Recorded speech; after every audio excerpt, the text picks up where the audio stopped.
வணக்கம். இந்த பிஎம்எஸ் பற்றி எப்படி ஐடென்டிஃபை பண்ணலாம் அப்படிங்கிறத பற்றி பார்த்துட்டு இருந்தோம்.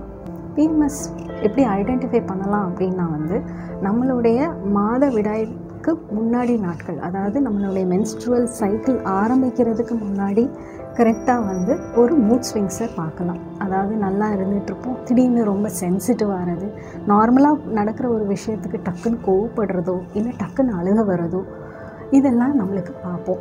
அப்புறம் கொஞ்ச நேரத்துலேயே நம்ம திருப்பி நார்மலுக்கு ஏன் அதுக்கு போய் அழுதோம், ஏன் அதுக்கு போய் கோவப்பட்டோம் அப்படின்னு நம்மளே கேள்வி கேட்குறது உண்டு. அப்புறம் ஒரு சோர்வு, ஒரு டயர்டான ஒரு ஃபீலிங், அப்புறம் நல்லா ஒரு கிரேவிங் இருக்கிறது எல்லாமே நம்ம பார்ப்போம். இந்த பிஎம்எஸ் அப்படிங்கிறது ஒரு சைக்கிளில் இருந்தால் மட்டும் இதை நம்ம அப்படி சொல்ல முடியாது. நீங்களே ட்ராக் பண்ண ஆரம்பிங்க. ஒரு 3 சைக்கிளுக்கு தொடர்ச்சியாக இதே மாதிரி இருந்துச்சு உங்களுக்கு அப்படின்னா உங்களுக்கு பிஎம்எஸ் இருக்க வாய்ப்பு இருக்குது.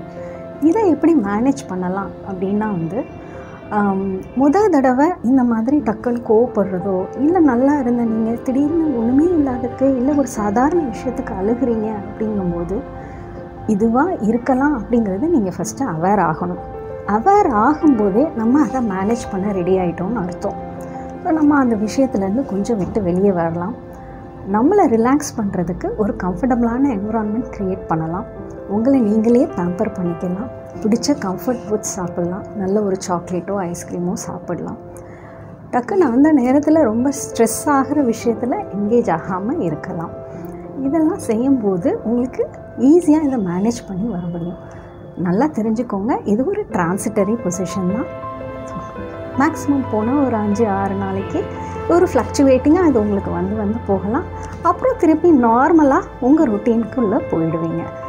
அண்ட் சில பேத்துக்கு ரொம்ப குறைவான உள்ள சில பேத்துக்கு இந்த சிம்டம் ரொம்ப அதிகப்படியாக இருக்கலாம்.